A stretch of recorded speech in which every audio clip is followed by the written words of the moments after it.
लगता है मेरा समय आ गया है। मुझ पर कुछ दिन और रहम कर है ऊपर वाले। मेरे 3 बेटे हैं, कौन कितना बुद्धिमान है पता करके घर के सारी जिम्मेदारी उसको सौंप कर जाऊंगा। रामलाल बूढ़ा किसान कमजोरी से गुजर रहा है। उसके 3 बेटे हैं, तीनों में से कौन सर्वश्रेष्ठ है, इसको जानने के लिए रामलाल ने एक दिन सबको अपने पास बुलाया। देखो बेटो, मुझे लगता है अब मैं कुछ दिनों का मेहमान रह गया हूँ, इसलिए तुम तीनों को मैं यहाँ बुलाया हूँ। थोड़ी सी ज़मीन है, तुम आपस में बांट लेना। और हाँ, उस अलमारी में 3000 रुपये हैं, 1-1 हज़ार बांट लो। और उसी पैसे से कुछ ऐसा करो कि 1 घंटे में ये कमरा भर जाए, तब मुझे पता चलेगा कि तुम में से सर्वाधिक बुद्धिमान कौन है। अपने पिता के बात मानकर तीनों ने 1-1 हज़ार रुपये आपस में बांट ली और अपने अपने बुद्धि के अनुसार कमरे में सामान भरने की तैयारी शुरू कर दिए।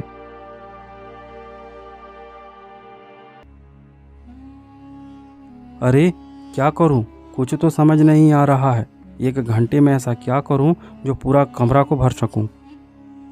बड़ा बेटा रमेश ने 1,000 रुपये से कुछ लोगों को बुलाकर घर के आसपास सभी पेड़ पौधे के पत्ते तोड़कर कमरा में भरने की सोचा और उसने सभी पत्तों को भरना शुरू कर दिया।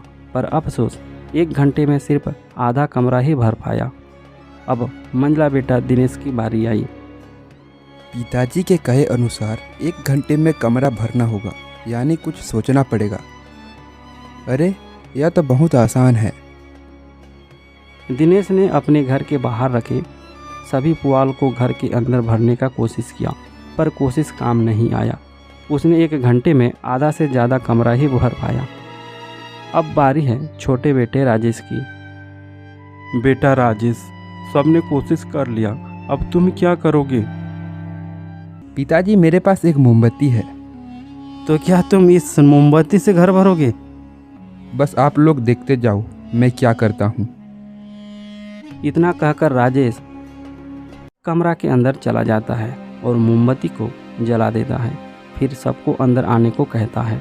जब सबने घर के अंदर आए तो उन्होंने देखा पूरा कमरा रोशनी से भर गया है, वो भी 2 मिनट के अंदर। वाह बेटा, तुमने तो कमाल ही कर दिया। आज मैं समझ गया, तुम तीनों में सर्वश्रेष्ठ बुद्धि अगर किसी के पास है तो वह राजेश के पास ही है। रामलाल की बातें रमेश और दिनेश को बुरा लग गया। वो दोनों नाराज होकर वहां से चले गए।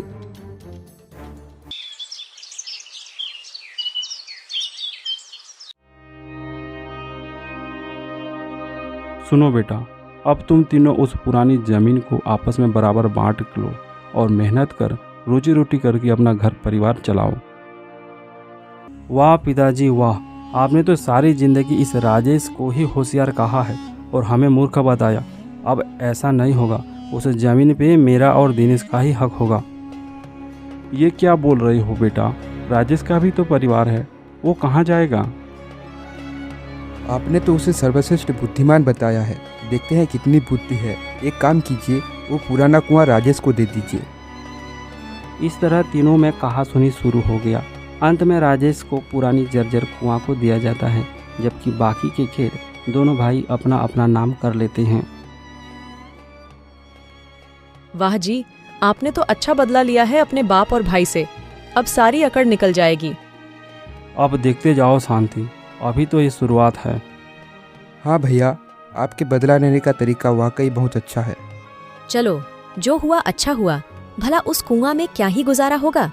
अब तो बुद्धि भी उस कुआं की तरह भ्रष्ट हो जाएगा। जमीन पर कब्जा करके रमेश और दिनेश बहुत खुश थे। वहीं दूसरी ओर राजेश का परिवार। सुनिए जी, अब हम क्या करें? सभी जमीन तो उन दोनों भाइयों ने अपना नाम कर लिए। अब हम उस कुआं का क्या करेंगे? सुनो सुशीला, मैं तो बस यही कहूँगा, खुद पर भरोसा रखो, मेहनत करो, यही गरीबी का मूल मंत्र है।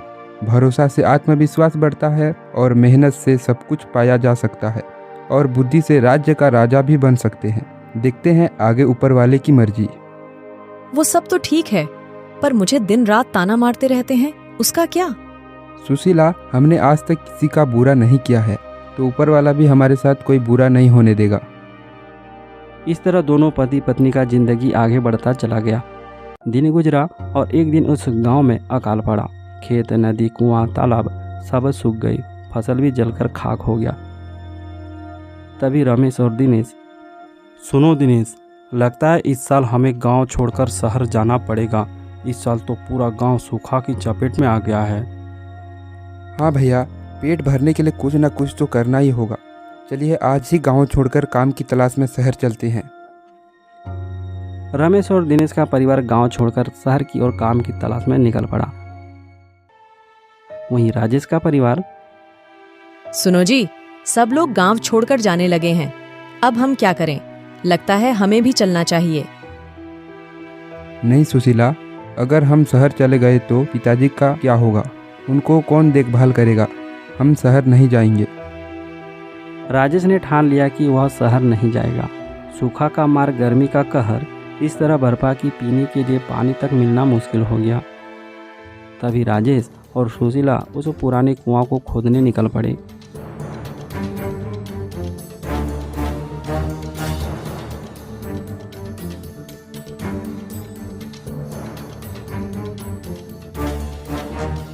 अब यहीं एक रास्ता बच गया है। हे भगवान, कम से कम पीने के लिए तो ऐसा मत तरसा, हमारी मदद कीजिए। भगवान का नाम लेकर दोनों कुआं के भीतर जाकर खुदाई शुरू कर दिए। तेज गर्मी के कारण दोनों पसीने से तरबतर हो गए।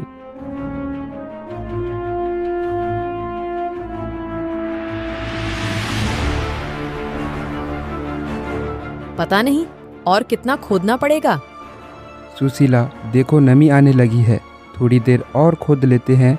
इस तरह हार नहीं मान सकते। राजेश मिट्टी खोदता चला गया। कुछ देर खोदने के बाद कुछ धातु से टकराने की आवाज़ सुनाई देता है। राजेश और खोदता चला गया। उसके बाद उसे जो मिला वो तो चमत्कार हो गया। राजेश को एक लोहे की मटकी मिल जाता है। अरे ये क्या है? देखो सुशीला, मुझे क्या मिला है। ये तो कोई पुराने जमाने का मटकी लगती है। चलो इसको खोलकर देखते हैं।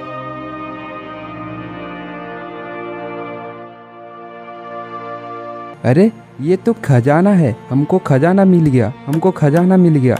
हे भगवान, तेरा लाख लाख शुक्रिया।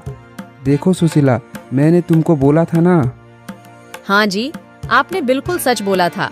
हमने आज तक किसी का बुरा नहीं किया है, तो ऊपर वाला भी हमारे साथ कोई बुरा होने नहीं देगा। बिल्कुल सुशीला, यही तो सफलता का मूल मंत्र है। अरे ये क्या, अब तो पानी भी अंदर से निकलने लगा है। चलो जल्दी से कुआं से बाहर निकलते हैं। इस तरह देखते ही देखते कुआं में पानी भरने लगा। राजेश ने पानी की तलाश में गहरी खुदाई कर दी थी, जिससे पानी का स्रोत मिल गया। वहीं खजाने भी मिल गया। अब दोनों खुश थे। वहीं रमेश और दिनेश शहर में दर दर भटकते रहे। राजेश के पिता भी ये सब सुनकर बहुत खुश हुआ और सब साथ में रहकर आगे के जीवन खुशी के साथ जीने लगे।